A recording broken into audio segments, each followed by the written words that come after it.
बिस्मिल्लाहिर्रहमानिर्रहीम। लाखों करोड़ों दुरूदो सलाम मोहम्मद मुस्तफ़ा सल्लल्लाहु अलैहि वसल्लम और आले मोहम्मद पर। मैं हूँ उमर दराज गोंदल। पाकिस्तान की सियासत और आजकल पाकिस्तान के मौसम का कोई एतबार नहीं है। अचानक गर्मी आती है और लोग कहते हैं कि मौसमियाती तब्दीली की वजह से बारिशें और इस किस्म की चीज़ है। और पाकिस्तान की सियासत के अंदर ये चीज़ें हमें पिछले जो हमने पढ़ी हैं, जो इस वक्त देख रहे हैं, जो सुनी है, कमोबेश यही चीज़ें नज़र आती हैं। अब पेशावर में अचानक से क्या चल रहा है? हुआ ये कि असद उमर और शाह महमूद कुरैशी जो हैं वो जमानत के लिए इस्लामाबाद हाई कोर्ट आना चाहते थे, तो मालूम पड़ा कि पुलिस ने उनको दाखिल नहीं होने दिया, तो वहां से वो चले गए, गिरफ्तारी भी नहीं हुई। उसके बाद वो पेशावर पहुंच गए और पेशावर हाई कोर्ट के अंदर आज उन्होंने एक जमानत की दरखास्त दायर की और हैरान कुन तौर पे उनको इस्लामाबाद जो पेशावर हाई कोर्ट है उन्होंने उनकी जो राहदारी की दरखास्त है वो उसको मंजूर कर लिया और राहदारी जमानत दे दी, जिसके बाद अब कल उन्हें इस्लामाबाद हाई कोर्ट के अंदर पेश होना है। लेकिन असल मामला ये नहीं है। असल मामला ये है कि पेशावर के अंदर बहुत कुछ चल रहा है। आप जानते हैं कि जो परवेज खटक हैं उनको शो कॉज जारी किया गया, चलें ये भी ठीक है, और आज सवाल भी इसके ऊपर हुआ। फिर शाह महमूद कुरैशी ने जो गुफ्तगू की वो भी बड़ी मानी खेज है। और कल ही मैंने आपको बताया था कि गुलाम सरवर खान और उनके घर के कुछ दीगर जो अफराद भतीजे भाई बेटे को गिरफ्तार किया गया, तो उसके बाद गुलाम सरवर खान ने आज बाकायदा तौर पे पाकिस्तान तहरीक इंसाफ के साथ न सिर्फ लाताल्लुकी का ऐलान किया बल्कि उन्होंने तहरीक इंसाफ की मजम्मत भी कर दी। जाहिर है कि जो 9 मई के वाकयात हैं उसकी भी मजम्मत कर दी। तो इस तरह से मामला आगे चला गया। लेकिन अब पेशावर में ऐसा क्या हो रहा है जहां पे असल खबर आने वाली है या गेम होने वाली है? चूंकि ये बात चीजें हैं कि इलेक्शन होगा तो कैसे होगा, जाहिर है वो माइनस इमरान खान होगा, और इमरान खान को इलेक्शन से निकाल के उस इलेक्शन की क्या कानूनी हैसियत होगी वो भी आप जानते हैं। फिर सुप्रीम कोर्ट में भी मामला चल रहा है। तो खबर यह है कि इस वक्त असद कैसर, उनको गिरफ्तार नहीं किया गया, वो वहां मौजूद है। शाह महमूद कुरैशी, असद उमर, ये सब लोग पेशावर के अंदर है। लेकिन मैं आपको इससे बड़ी शख्सियत की खबर देना चाहता हूं जो उस वक्त पेशावर पहुंची है, और वो है डॉक्टर आरिफ अलवी, जो इस वक्त सुप्रीम कमांडर भी हैं, सदर पाकिस्तान भी हैं, उनका ताल्लुक तहरीक इंसाफ से है, और उन्होंने कल चीफ जस्टिस की 3 माह पहले जो है वो मंजूरी भी दे दी। तो मामला तो बहुत अहम है। अब अगर इस सारी सूरत हाल सिनेरियो को समझने की कोशिश करें तो लग ये रहा है कि पेशावर के अंदर एक नई हंडिया जो है वो चढ़ाई जा रही है। अब ये फूटेगी कब, ये थोड़ा सा हमें इंतजार करना पड़ेगा। वो जो पूरा सेटअप है जिसको लाया जाना है कि इमरान खान को साइडलाइन कर दिया जाए और तहरीक इंसाफ को मैदान में उतारा जाए, उनको इलेक्शन का भी मौका दिया जाए, उनके लिए रास्ता भी पैदा किया जाए, तो ये सारे का सारा अरेंजमेंट फाइनल वो किया जा रहा है। अब इस दौरान शाह महमूद कुरैशी ने बहुत ही दिलचस्प गुफ्तगू की। वो फरमाते हैं जनाब इंसाफ का झंडा अब भी हाथ के अंदर है। फिर एक और जो दिलचस्प बात की, उनसे ये पूछा गया इमरान खान से मुतल्लिक, तो उन्होंने कहा कि ये इंपॉर्टेंट नहीं है कौन इमरान खान के साथ खड़ा है या नहीं खड़ा, ये सवाल इस वक्त जरूरी नहीं है। वक्त ये साबित करेगा कि कौन तहरीक इंसाफ के साथ खड़ा है और कौन तहरीक इंसाफ के साथ, यानी इमरान खान और तहरीक इंसाफ को उन्होंने अलग अलग तौर पे ट्रीट करने की कोशिश की है। उन्होंने कहा कि पीटीआई एक हकीकत है, एक नजरिया है जिसे पख्तूनख्वा ने सबसे पहले कबूल किया, अब पूरे पाकिस्तान ने जो है कबूल कर लिया। उनका अब भी इंसाफ का झंडा मेरे हाथ में है। 2011 में इस झंडे को हमने थामा था।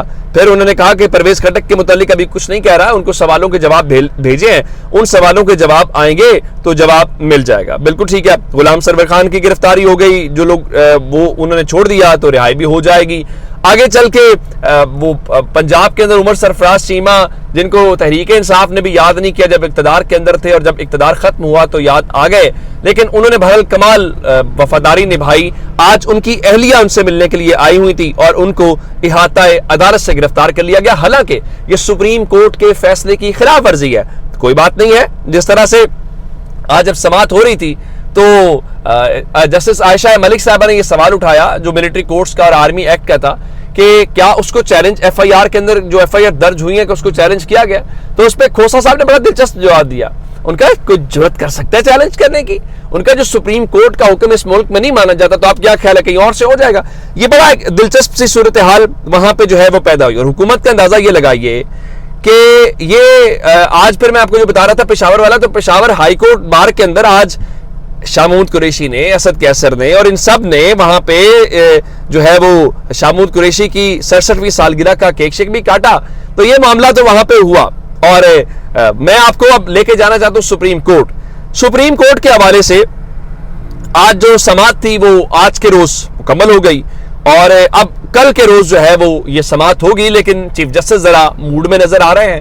اور آج جو کوشش تھی جسٹس قاضی فائز عیسیٰ کی کہ بینچ ٹوٹ جائیں اور سماعت نہ ہو، کم از کم وہ آج کوشش پہلے مرحلے کے اندر ناکام ہو گئی اور 7 رکنی بینچ بھی بن گیا اور سماعت بھی ہو گئی. اس کے بعد چیف جسٹس نے بڑے واضح انداز میں ان سے یہ کہا گیا کہ آپ مہربانی کریں اور آپ حکم امتناع جاری کر دیں، یعنی جن سیویلینز کو ٹرائل کیا جا رہا ہے یا ان کے کیسز ڈالے جا رہے ہیں تاکہ اس کو روک دیا جائے، جس کو بنیاد بنا کے اعتزاز احسن کے وکیل نے کہا. لیکن عدالت نے اس درخواست کو مسترد کر دیا اور کہا کہ ہر مسئلے کا حل جو ہے وہ حکم امتناع یا سٹے آرڈر نہیں ہے. ہم تمام فریقین کو سننے کے بعد جلد اس کیس کا فیصلہ جاری کریں گے. آج کل لوگوں کی آپس کی گفتگو ریکارڈ کی جا رہی ہے. فون ٹیپنگ کا معاملہ اب رازداری کے حق سے بڑھ کے شخصی آزادی تک پہنچ رہا ہے. ان کا جو کچھ ہو رہا ہے اس پہ پورا معاشرہ خوف کا شکار ہے. جس کے بعد انہوں نے کہا کہ آپ حکم امتناع نہ کریں، آپ دیکھیں تو صحیح ہم کرنے کیا جا رہے ہیں. اس کے بعد انہوں نے کیا کہ انہوں نے اٹارنی جنرل سے یہ کہا کہ آپ جناب ہمیں تفصیلات سے آگاہ کریں کہ اس وقت جو ہے کتنے لوگ سول اور کتنے لوگ جو ہیں وہ ملٹری کسٹڈی کے اندر ہیں، پھر وکلا کا معاملہ ہے، پھر جرنلسٹ کا معاملہ ہے اور کتنی جو خواتین ہیں وہ اس وقت جو ہے وہ کسٹڈی کے اندر ہیں.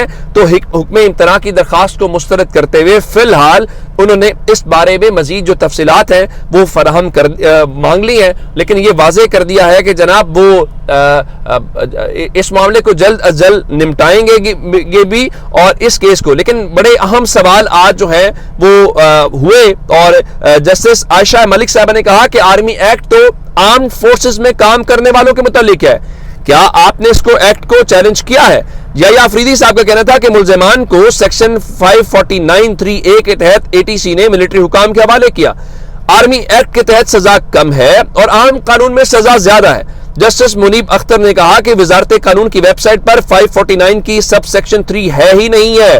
اب اس حوالے سے انہوں نے بڑے واضح انداز میں یہ بتایا کہ دیکھیے جو فارمیشن کمانڈرز اجلاس ہوا وہاں پہ بہت واضح الفاظ میں بتایا گیا کہ ناقابل تردید شواہد موجود ہیں. انہوں نے کہا کہ ظاہر ہے اب وہ آفیسرز ٹاپ آفیسرز نے جب یہ بات کر دی ہے تو جو لوئر آفیسرز ہیں وہ اس چیز کی آگے ملٹری کورٹ کو لے کے چلیں گے اور ان چیزوں کو کریں گے. تو اب یہ بتائیے کہ جب فارمیشن کمانڈرز نے کہہ دیا ہے کہ ناقابل تردید شواہد ہیں تو جو لوئر آفیسر ہے وہ کرنل صاحب ہوں یا بریگیڈیئر صاحب ہوں تو وہ اس ٹرائل سے الگ فیصلہ کیسے دیں گے؟